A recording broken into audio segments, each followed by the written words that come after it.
السلام علیکم ورحمۃ اللہ وبرکاتہ نحمده ونصلی ونسلم علی رسولہ الکریم اما بعد فقال اللہ تبارک وتعالی فی القرآن المجید والفرقان الحمید وَإِن تَعُدُّوا نِعْمَةَ اللَّهِ لَا تُحْصُوهَا۔ معزز ناظرین کرام، آج کی اس مختصر نشست میں ہم جس چیز کی وضاحت کرنا چاہتے ہیں وہ یہ ہے کہ انسان جب اس دنیا میں زندگی گزارتا ہے تو وہ اللہ رب العزت کی بے شمار نعمتیں استعمال کر رہا ہوتا ہے۔ جب وہ اللہ رب العزت کی دی ہوئی نعمتیں استعمال کر رہا ہے تو اسے چاہیے کہ وہ اپنے منعم حقیقی جو اصل نعمتوں کا مالک ہے اس کا شکر بجا لائے،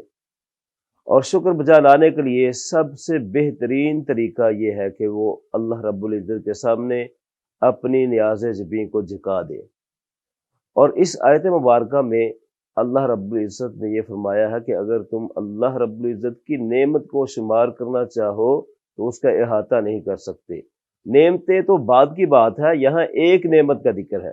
انسان اپنے ارد گرد اوپر نیچے غور و فکر کرے تو اسے اس کائنات میں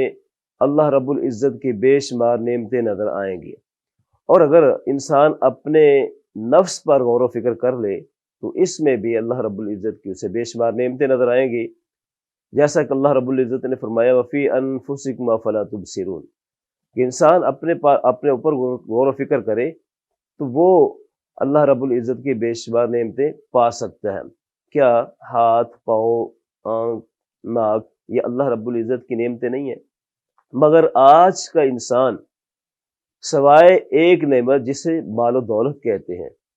اس کے علاوہ اور نعمتوں کو شمار ہی نہیں کرتا۔ وہ سمجھتا ہی نہیں ہے کہ صحت بھی کوئی نعمت ہوتی ہے، فراغت بھی کوئی نعمت ہوتی ہے۔ جو اللہ رب العزت نے مجھے یہ اعضاء صحت مند توانا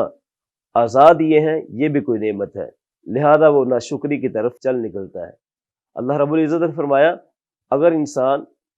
میری دی ہوئی نعمتوں کا شکریہ ادا کرے گا تو میں مزید اس پر اپنے نعمتوں کی برکھا برساؤں گا،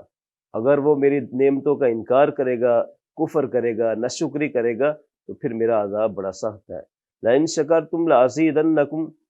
وَلَئِن كَفَرْتُمْ إِنَّ عَذَابِي لَشَدِيدٌ۔ اللہ رب العزت نے انسان کے اوپر نعمتیں عطا کی ہیں، اس کے اظہار کے لیے، اس کا شکریہ ادا کرنے کے لیے بہترین ایک نسخہ عطا کیا ہے کہ اللہ رب العزت کی دی ہوئی نعمتوں پر کیسے شکریہ ادا کیا جا سکتا ہے۔ آپ علیہ السلام نے فرمایا انظروا الی من هو اسفل منکم ولا تنظروا الی من هو فوقکم فهو اجدر اللہ تزدروا نعمت اللہ علیکم، کہ تم ہمیشہ اپنے سے نیچے کی طرف دیکھو، اوپر والے کی طرف مت دیکھو، اور جب انسان اپنے سے اوپر والے کی طرف دیکھے گا تو پھر انسان اللہ رب العزت کی دی ہوئی نعمتوں کا ناشکرہ بن جائے گا۔ نعمت کے اظہار کے لیے، نعمت کا شکریہ ادا کرنے کے لیے سب سے بہترین طریقہ یہ ہے کہ وہ ہمیشہ اپنے نیچے سے دیکھے۔ شیخ ابن باز رحمہ اللہ اس حدیث کی شرح میں یوں لکھتے ہیں کہ جس انسان کے پاس دو مکان ہے وہ اس شخص کی طرف دیکھے جس کے پاس ایک مکان ہے، اور جس کے پاس دو کپڑے ہیں وہ اس شخص کی طرف دیکھے جس کے پاس ایک کپڑا ہے۔ ایسے ہی بے شمار مثالیں اس میں دی جا سکتی ہیں کہ صحت مند انسان بیمار کی طرف دیکھے، جو جن کے اعضاء کٹے ہوئے ہیں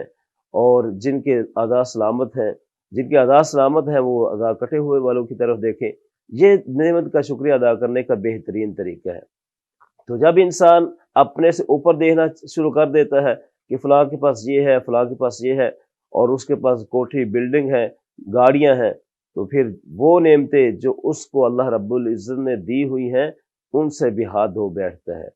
تو آج اس امر کی ضرورت ہے کہ چھوٹی سے چھوٹی جو بھی نعمت ہے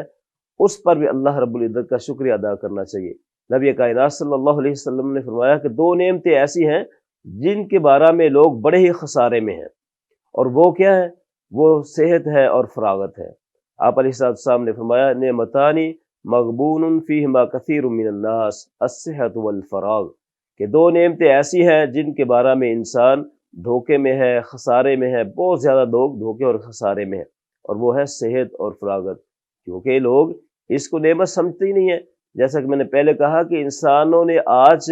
جس چیز کو نعمت سمجھا ہوا ہے وہ ہے مال و دولت، اور مال و دولت جس کے پاس ہے وہ کہتا ہے کہ میرا اللہ رب العزت کا مجھ پر بڑا احسان ہے، بڑا احسان ہے، اس کے علاوہ کسی چیز کو نعمت نہیں سمجھتا۔ اللہ رب العزت سے دعا ہے کہ اللہ رب العزت نے ہمارے اوپر جتنی بھی چھوٹی سے چھوٹی اور بڑی بڑی نعمتیں کی ہیں، ہم کو ان کا شکریہ ادا کرنے کی توفیق عطا فرمائے۔ آخر دعوانا ان الحمد للہ رب العالمین۔